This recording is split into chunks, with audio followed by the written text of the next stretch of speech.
Guys, I want to thank you for investing in the Shareholders podcast. Once again, God is good, man. Excited for my guest today. I have a lot of questions. I love when I have a guest on that does something that I don't know a lot about. I can give y'all real questions. I ain't prepped. I don't know nothing. I'm just going to ask good questions. I have Miss Lakashia Robinson here today. How you doing? Hi, I'm great. How are you? I'm good. I'm good. So guys, we have been Instagram friends for a long time. And it's kind of surprising I haven't had her on the show before, really, because what she does, and I'm going to get into it, what I feel like she does, I see a lot of people say they want to do, are kind of in the midst of doing maybe, but not everybody really gets there. You know what I mean? It's like, and so first of all, Lakashia, can you give your exact title of what it is you do for a profession? So I am a registered nurse, but right now I'm currently operating in the area of travel nursing. So I'm basically a contracted nurse throughout the United States. Basically, like wherever I want to go, I can go right now to work. So that's pretty much what I do for a living. Right now, I've primarily only been on the West Coast because West Coast is best coast. I'm a Southern, I'm a Southern girl, born and raised, but I have been in California longer than I can count for now. So right now, I'm just kind of traveling around California for work. So, all right, and we're gonna get to the travel nursing. Mm-hmm. You actually, I remember I DM'd you and asked you about that. I had no idea, but first off, so like I said, I don't want to generalize, but I've seen a lot of people say, I'm in school for nursing, trying to get my nursing degree and all that, and which is very admirable. But can you explain what it really takes to actually become a registered nurse? I think sometimes people just be like, oh, you know what? Yeah, I could be a nurse, but they have no idea what they're in for. Yeah. So let me just say this first and foremost. There is a nursing shortage for a reason. And I hate to say that, but there is. Yeah. Nursing school is probably one of the most rigorous processes that people will go through as far as obtaining a degree, because it's almost as if they put you through these mental things that if you're not strong enough to endure them, you will give up, you will quit, you will be like, this is not worth it. The pandemic also scared people away from healthcare because a lot of people were just like, how are you supposed to take care of us when you can't even give the people who work for you proper like PPE? So that kind of, some people were like turned on by it because they were like, oh, those nurses are making so much money, da, da, da. And then other people were like, you have to deal with this all the time without the news knowing about it? No, I'm good. So I'll say this. There's a few routes to becoming a nurse. So there's multiple nurses, right? So you have your licensed practical nurse, which is like a 1-year kind of technical nurse. They only go to school for like a year. They have some of the same requirements that we have as registered nurses, but they tend to get out and they can practice sooner than registered nurses can. Mm-hmm. I started out as an associate's degree nurse, which means I went to school, did my core classes, but when I graduated, I had an associate's degree of nursing. Still a registered nurse, but just a different degree, a different time frame. It was from a community college, which enabled me to work and go to school. A lot of bachelor's degree programs require you to be like solely committed and focused on your bachelor's training that you do not have time to work and go to school. Not saying it's not possible, because I worked a full-time job and a part-time job while I was in associate's degree school. It is, you're able to work, but they discourage you from working while you're in school. And then you have like bachelor's degree nursing, which is like for most people like secondary education. So you go to like a community college, you take all of your prerequisites, your core classes, and then you get into a program, which is essentially still 2 years, just like an associate's degree program is 2 years. It's 2 years in a program. And then once you graduate, you're a bachelor's degree in nursing. So one of the most amazing things I love about nursing is that there's so many routes you can take to get to the end goal if you want to be a registered nurse. Like I started out, one of the reasons why I am still in surgery is because I started out as a surgical tech. When I was in college, I went to school for like a year, graduated, became a surgical tech. I was like, oh my gosh, I love surgery. I want to be a nurse. And so the easiest thing for me to do was to go to community college so that I could still work at night as a surgical tech and go to school. And then I just recently, like, I feel like it was long ago, but a year ago, I got my bachelor's degree online from Mississippi University for women. And that was all online. And I did that while I was travel nursing. So if there's anyone out there who wants to do nursing, it is your passion, it is what you feel like you were born to do not give up, because there's so many ways to go to school to become a nurse. There's so many programs out there, and just because one program says no, it doesn't mean 50 other ones will say no. It might mean that that school that you were wanting to go to is just not the place where you were meant to be. So there's so many like opportunities in nursing. If anybody wants to do it, I'm like, good, do it. We need more. We need more nurses. Like, regardless of what anyone tells you, we need nurses. Like right now, we're in the midst of a lot of the baby boomers during COVID did not want to come back to work with COVID patients. They didn't want to be around the healthcare field anymore. They were like, you know what? I got 6 months to retire. Deuces. I'm out. I don't want to do this craziness anymore. And so that's also one of the reasons why we're having a shortage, is because this time that we're in is in the midst of where there's a lot of nurses who are kind of like in that boomers age or like retirement age, that they're just like, you know what, all of this stuff in the past few years, it's enough. I'm done.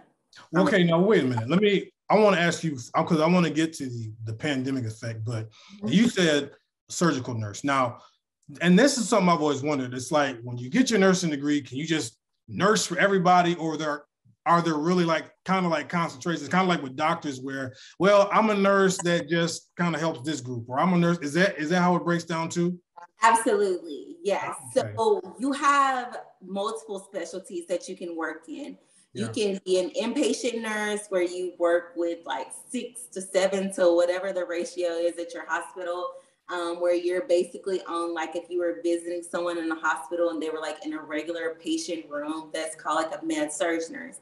Or you have like your ICU nurse, you have your ER nurse, your L&D nurse, operating room nurses, which is what I do. So yeah, there's like so many specialties. And that's also the thing, that's like such a good question, because often the misperception that people have is that a nurse is a nurse. Well, not really, because you have nurses who, like in my specialty in the operating room, not all of the nurses that I work with have worked with patients more than one at a time. So in the operating room, we're 1-to-1. Of course, we only have one patient on the surgery table at one time. But some nurses work 1-to-2, 1-to-3, and that's like your patient ratio. So like your number nurse per patient, right? So every specialty is different. So that's the tricky thing. And that's also like the thing that's happening now, is like a lot of nurses are seeing that their scope of concentration is wider than they ever imagined it, because a lot of nurses work from home now. They do telehealth. So there's so many different like specialties that you can go into. That's why I'm like, I hate when I hear someone say that like XYZ discouraged them and changed their mind from nursing, because you can do so many things that if you can just get through the school part, like, you're good. That's amazing to know, because I had no idea, but now hearing that and hearing the different kinds of ways you can do it, then I agree. So now let's talk about the pandemic, because again, just being on social media, aside from you, I know a couple of people I follow that are in that field, and you know, that was at the height of it, it was, you know, I mean, let's just keep it real. It was kind of a scary time and people didn't know what was going on. For sure. How did you feel kind of being on the front lines of that? And did you feel like you guys were kind of let down because they didn't give you enough, or maybe you didn't? You know, what was your feelings like in the midst of the pandemic at its height? So at the time when COVID first got really big, I was living in Texas. I had literally just started travel nursing not even 6 months before. And if you guys remember, Texas was one of the biggest places for COVID. Yeah. So I was terrified. I was travel nursing at the time. So I was living in the city. I didn't have any family. I was slowly making friends, and we'll get into that. But as a travel nurse, you're moving to places generally where you don't really know anyone. You're kind of having to build, a foundation. And so it was very scary. As far as my specialty per se, because I work in surgery, we were actually shut down. So during COVID, a lot of surgery nurses in the operating room lost their jobs because we were shut down. The hospital that I was in, we did not, as contract nurses, we did not lose our jobs, but we were sent out to help do PPE, scan people into the hospital, make sure, employees are wearing the proper gear when they go into patients' room, make sure they're washing their hands, make sure they're wearing an N95 mask. So I think that when COVID first happened, I felt a little sheltered from it, honestly, just because of what my specialty is. But I can tell you that going to different areas and helping those nurses and just being assistance to them, because a lot of the patients were in ICU on ventilators, or we were going to med surg to assist them with just care needs. It was scary to see, honestly. Even, a lot of people like to say at the start of COVID, but I was in Washington 3 months ago working. COVID is still very much here in the United States and alive. A lot of those patients we were positioning, because Washington State, the state of Washington actually shut surgeries down again 4 or 5 months ago. Wow. So they had a surge over the break. I think it was Christmas break or so. So they had a surge again. So the governor came out again and was no elective surgeries. And I'm great, here we go again. But we needed to shut down because the hospital was at capacity, which meant even though we were having patients who can go home during surgery, what happens if that patient needs to stay in the hospital? There's no beds for them. Right. And I can tell you, just seeing people, because we were at that time in that country, we were helping the ICU nurses, and seeing those patients this late into the COVID era, whatever, still on ventilators, their families still not being able to come in to see them except for looking at them outside of a window for an hour, and it only being one family member a day. Wow. It made me feel this whole thing we did not handle correctly at some point. I'm not sure if it was just a lot of the healthcare personnel, we all feel that they did not properly educate the public, which is why we had so much pushback on vaccines, on masking, on everything, because at the start of everything, you have to educate people. You have to tell them why. You have to educate their fear, because you're going to fear anything that you don't know. But at the start of COVID, honestly, to be real with you, it just exposed the disparity and the lack thereof leadership in healthcare. I think a lot of times people have so much trust in healthcare, they're doctors, they're nurses, they're administrators, they know everything, they have it all together. When the truth is, no. Right. Yeah, that's true. We say that. Yeah. That's crazy you say that, because you think before the pandemic, you're oh yeah, they know. They know. Whatever y'all do. And It was kind of a rude awakening. It's such a rude awakening. And, you know, I think like as a healthcare provider, just like progressively, you know, like after the vaccines, like were out there, they pretty much were like, as long as you don't have symptoms and you're vaccinated, come to work. Yeah, there was that. Kind of like, no, we're not coming to work. Like we're sick, like we're not coming to work, but they're just like, we need a warm body. We need like a functioning, you might not be like 100%, but we'll take you at 50. Like come to work. Yeah. Okay.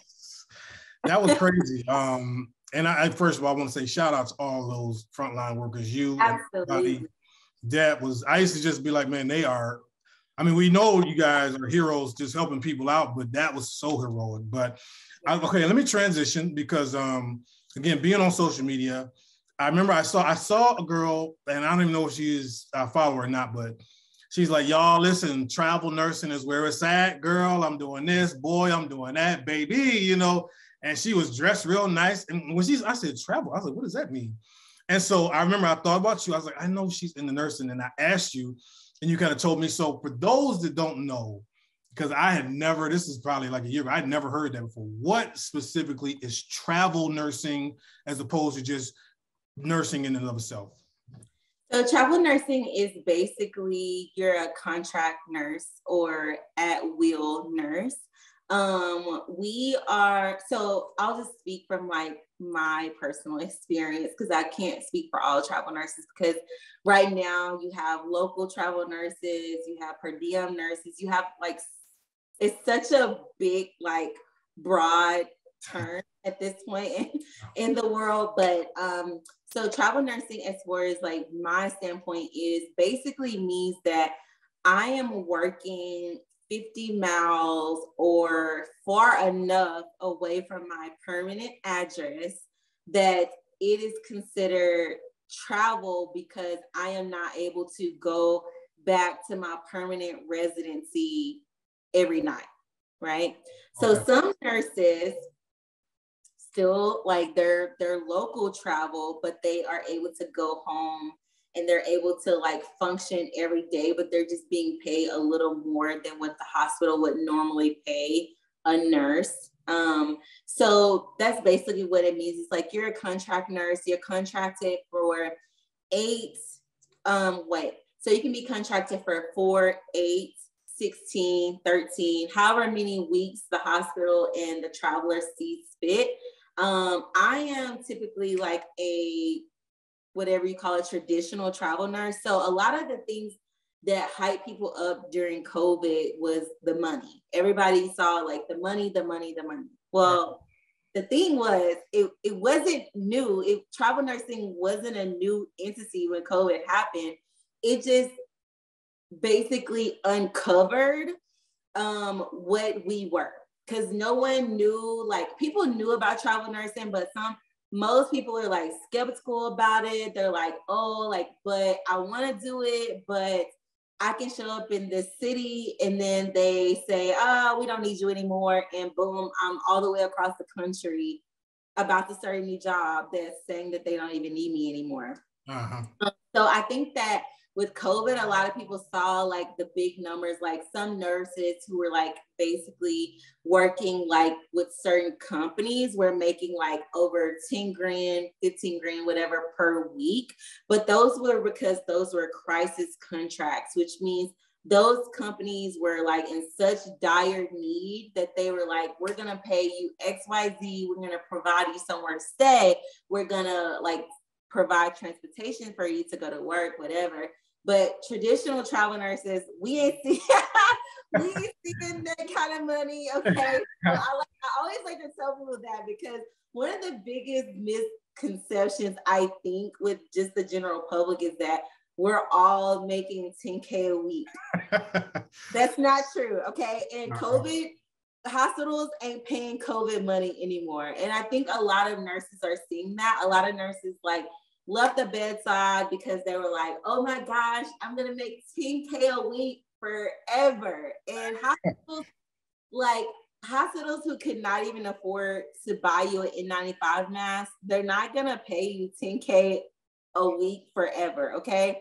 So I'm more of a traditional. I work for one of the top 3 companies in the travel nurse game. And so if you want any information, you can follow me on Instagram, whatever. But I work for one of the big 3, which means I work for an actual employer. I'm not an independent contractor nurse. I'm actually a W-2 nurse, which means they handle like everything for me. I don't have to like worry about doing my own taxes and stuff like that. Like I'm a W-2 nurse. So that's why I said it's the term travel nursing has grown so big, because a lot of travel nurses work for themselves now. They're independent contractors.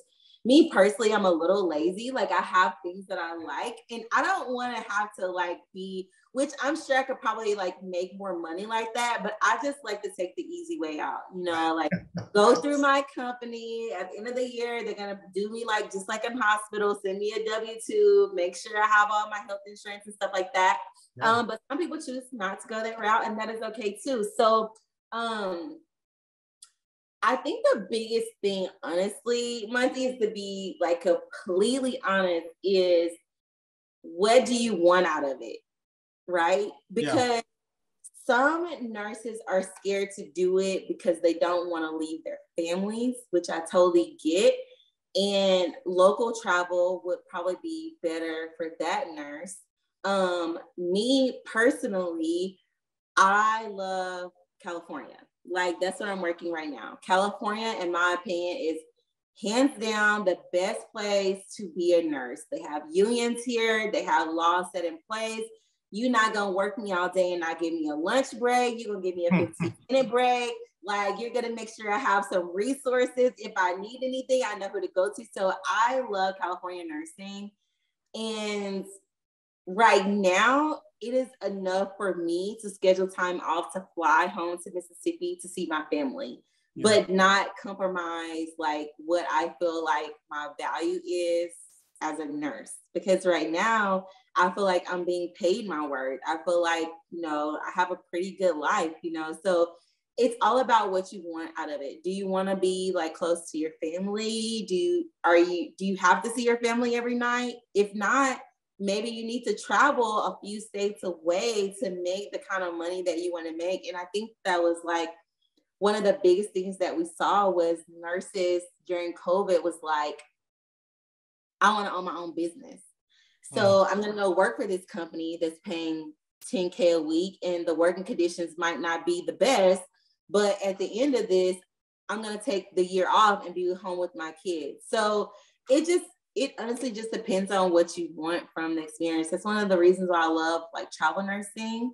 People only see the money, but honestly, it's also about being able to control your narrative a little bit, like controlling where you want to work, what kind of hospital you want, what kind of schedule do you want to work, like all of these things. So yeah, it's definitely the wave. Let me just say that, like, yes, the money is amazing, but there's so many things that I get to control. Yes. Besides just my money.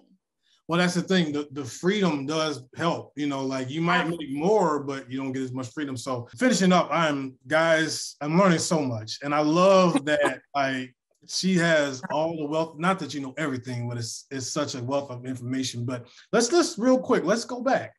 What made you even want to get into this? Like, were you always like the type of child that would like, oh, let me fix your bandage, you got cut, or you got to working on your dial, and you always had this, like, was that always something, or is this something you kind of stumbled into? It's kind of, it's both. It's a little both. My mom is a nurse, and so I knew that I wanted to be in healthcare, but I didn't know what area that I wanted to be in healthcare. So I think that becoming a surgical tech and seeing the environment of just how healthcare works, and like even right now in surgery, like if you were my patient and I like meet you, I'm like, hi, I'm Kasha, I'm gonna be your nurse today. We're gonna take the best of care of you in surgery. Do you have any questions? Blah blah blah. You're like, oh, like your name is Kasha, okay. But once I take you to recovery, you're not gonna remember my name.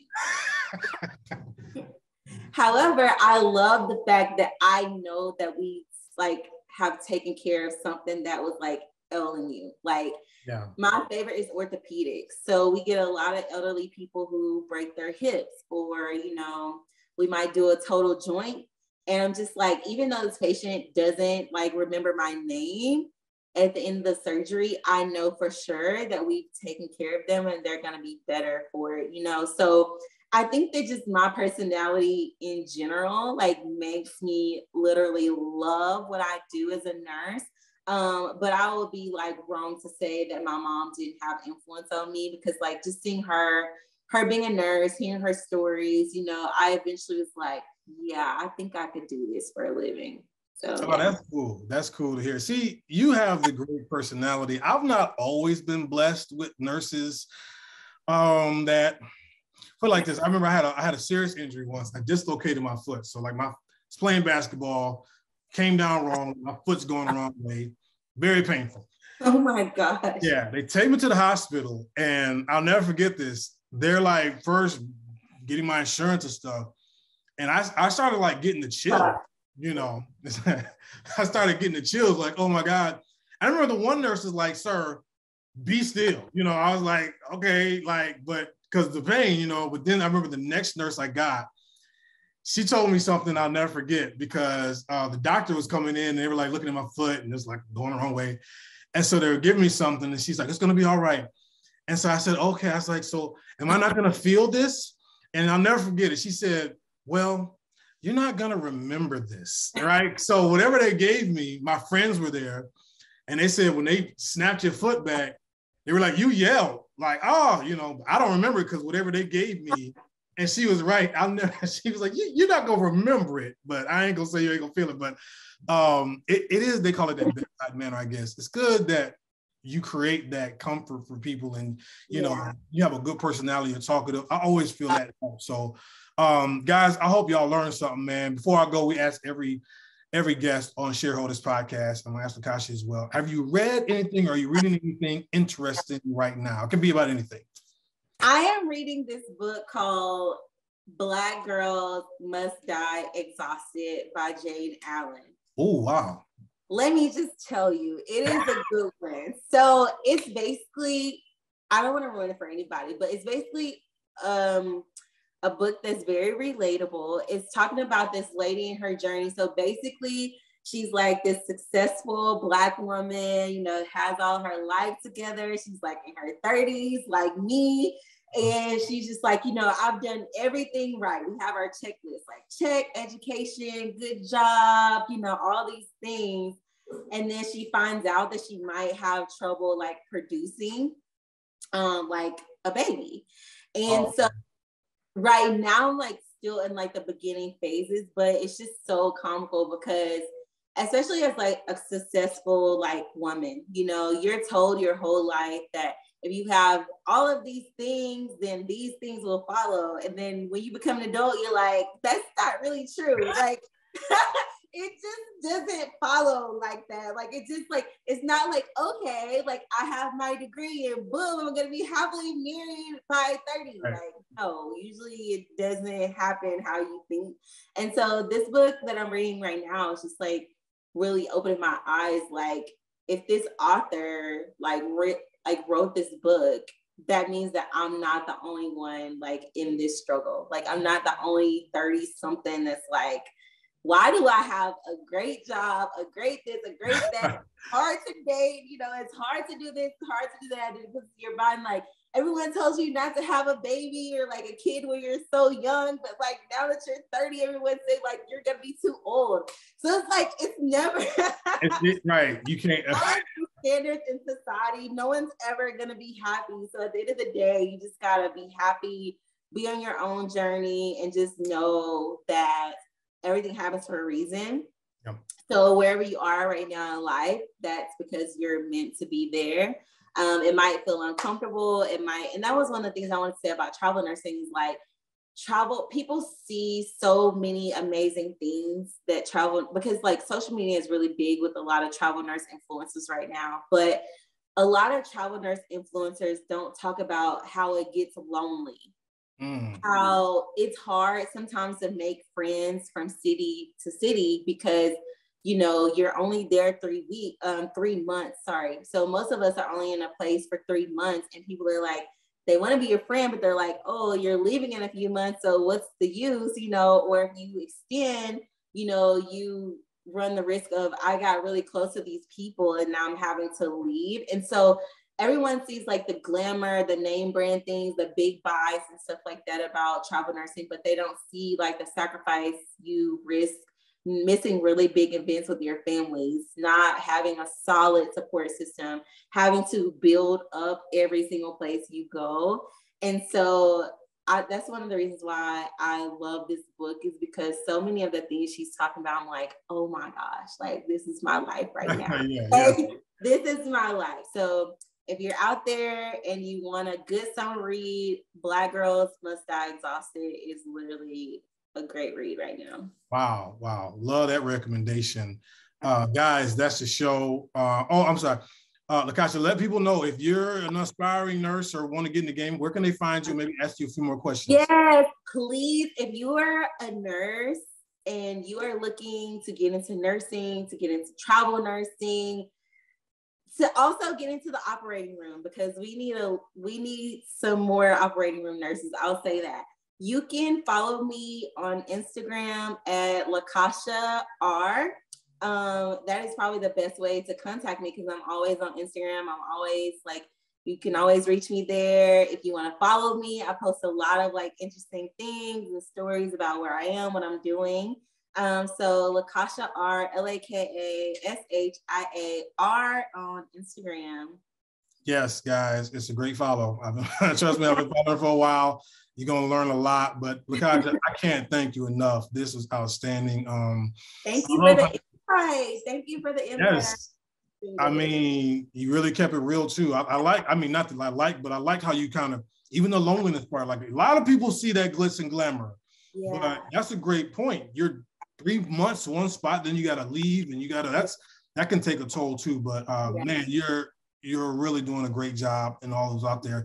And I've heard you say it like 5 times here, but it's finally registered me like operating nurse. So like when the doctor be like, scalpel, you be like handing on the scalpel and stuff. Yeah, so we have a couple, so we have subspecialties in the OR too. So you could be a circulating nurse or a scrub nurse. So a scrub nurse is actually the person that is scrubbed in with the surgeon and passing the instruments, like you're like right there at the field.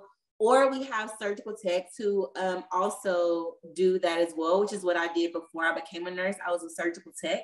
But the job that I primarily function as right now is a circulating nurse, which means I interview the patient, I bring the patient to the room, I assist the surgeon and the team with positioning the patient, I assist anesthesia, with intubating the patient, going off to sleep, make sure the patient is calm, make sure the environment is conducive for safety of the patient. Because a lot of what we do is just keeping the patient safe during surgery, whether it be properly positioning your body, making sure you do not fall off the table, getting medications for the surgery team, because in surgery, everyone's sterile except for usually the rep, if we have a sales rep in the room, or like me, I'm an unsterile personnel or anesthesia.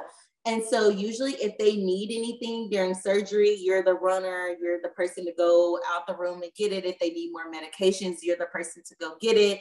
But like I was telling someone the other day, one of my biggest jobs right now is documentation. Because the thing is, if you come into surgery and I write in my chart that you had a procedure that we didn't do and you're charged for it, they're going to go back to what we documented you had. Like, where, did you really have your left knee or your right knee done? Well, the consent was for the right knee, but the nurse charted the left. So which one did they really get done? Yeah. Or is the hospital being properly reimbursed for the things that we use in your surgery? Did we use a $15,000 implant and no one charged the patient for it? So now insurance is like, oh, your nurse didn't document that, so this is free. Like my patients, so that's one of the big things that hospitals are like, so like, y'all need to get this right. It's like charges, which I get it, right? Like you don't want to be charged for something that you didn't have or you don't, So right. That's one of the big things that I do, and just making sure my patients are safe. I always tell people this, and like, I'm so sorry, I can be really chatty, and I love surgery in case. No, that's okay. So one of the biggest things that I always tell my patients is, because if I have a patient who is scared, one of the biggest questions they always ask me, no matter what I'm asking them, they're going to say, are you going to be with me the entire time? So that's really big, right? Because the patient, all they hear is nurse. Yeah. They've seen plenty of doctors. They're not going to ask the doctors all the questions that they're going to ask the nurse, or they're going to ask me and tell me to ask the surgeon, right? So a lot of times they say, are you going to be with me the entire time? As a nurse, that tells me that I'm the advocate, right? Yep. So we're in a surgery room, and for whatever reason, the surgeon is saying, well, we're going to do blah, blah, blah. My job is to either say, did you talk to the patient about blah, blah, blah? Or like, what are we doing? So like one of the biggest jobs also is like advocating for the patient. And I always teach my new nurses, when I have newer nurses in the operating room, that you might be scared to speak up. You might be like, that's questionable, but I'm not going to say anything because I'm scared. You can't be scared in the OR. Because you might catch something that the surgeon or the anesthesiologist or the tech didn't realize. You might be the person to like literally catch what we call it as a near miss. It's like when something bad could have happened, but someone caught it. So you might be the one to stop a near miss and prevent something that could be harmful to this patient. So one of my undocumented jobs is to advocate for my patients and just to make sure that we're giving them the safest care possible. Like at the end of the day, it doesn't matter if someone gets upset or whatever. We're there for the benefit of this patient. So okay, we about to go, but you don't hear what she said. I want you to key on one thing that you said that really spoke to me. You said my patient, not the patient. Yes. And just hearing that, even hear you talk about it, it made me feel better about, people like you in the field, where nobody wants to just be considered a number or a dollar sign or just another body. But when you say my patient, it's stuff like that that helps, because I'm sure these procedures, people be scared. They don't know what's going to happen, all that stuff. And to hear somebody say, I'm looking out for my patient instead of just the patient, that goes a long way. So, Lakashia, you'll be back on, because now we're going to ask you all these. We got more questions. Anything medical, somebody gonna be like, what, bring her back on, ask her about it. I was like, yeah, we'll do that. So thank you so much. Guys, this is the Shareholders podcast on the Mighty Sharp Network. You know where to find us at. Please like, subscribe, share. I mean, this is the kind of stuff I love, man. When we can talk to somebody, and I told you I didn't know much about that field, and I feel like I've learned a whole lot, and I hope you have as well. Please, please, please spread this around. As you know, before we go, I want you guys to be blessed and to stay sharp. Have a good one. Thank you, Lakashia. I appreciate it. You're welcome.